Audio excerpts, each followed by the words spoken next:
The planet just had its warmest February on record, the Northern Hemisphere's warmest winter on record. So it begs the question, will we see more of the same going through spring?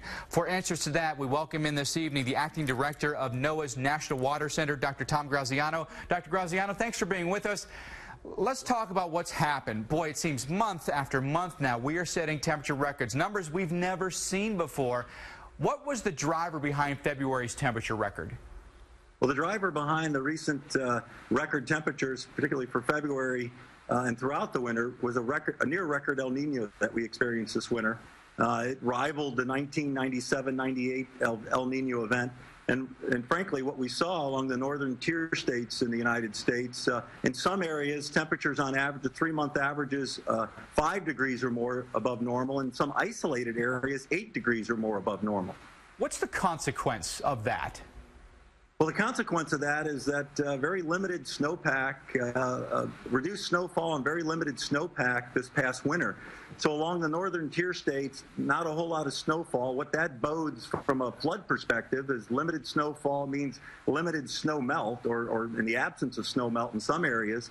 So that really reduces the risk of snow melt-induced flooding in the northern tier states. What about our temperatures going through spring? What are we anticipating?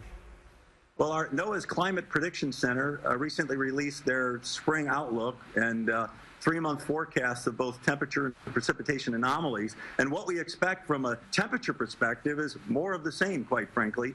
From the west coast up through the northern tier states, down along the Atlantic seaboard, we're expecting temperatures to be above normal for this time of year. And related to precipitation, what we'll see is much of the lower 2/3 of the United States, we're expecting above normal precipitation. And what about our flood risk? Flood risk this spring is going to be, again, reduced from a snowmelt perspective, but relatively high in the Mississippi, middle and lower Mississippi Valley to the southeast United States, in large part due to the fact that we're really preconditioned for flooding. We had significant rainfall this past December into January with associated significant flooding on the middle and lower Mississippi and parts of Alabama and Georgia. We're in the midst of a significant flood event as we speak, where we've seen over 20 inches of rainfall during the course of the past 10 days over sections of Louisiana up into Arkansas. All right, Dr. Tom Graziano, thank you for joining us this evening very much. Thank you.